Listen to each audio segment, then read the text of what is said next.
অসমীয়াৰ বাপতি সাহোন ভোগালী বিহুৰ উৰুকাৰ নিশা চুলুং বজাৰত উভৈ নদী হৈ পৰিছে বিভিন্ন ধৰণৰ মাছ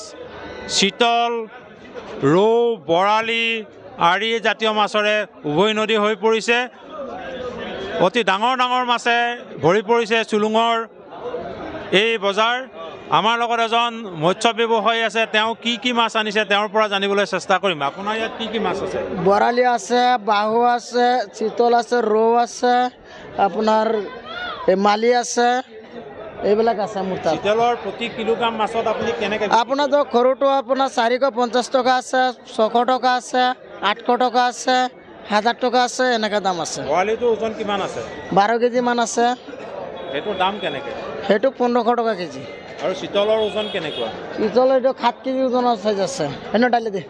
দাম কিমান এইটো আপোনাৰ 1200 টকা কেজি বাহু আপোনাৰ 600 টকা আছে 700 টকা আছে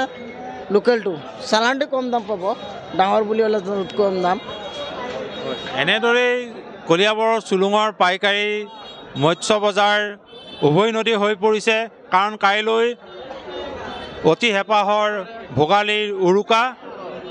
আপুনি এইখন বজাৰত পাব আৰি চিতল ৰৌ ভকুৱা বাহু ইত্যাদি মাছেৰে উভৈ নদী হৈ পৰিছে কলিয়াবৰৰ চুলুং পাইকাৰী বজাৰ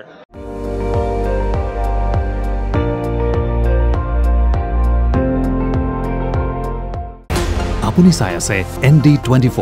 সৰ্বশ্ৰেষ্ঠ নহয় সৰ্বোত্তমৰ দৌৰ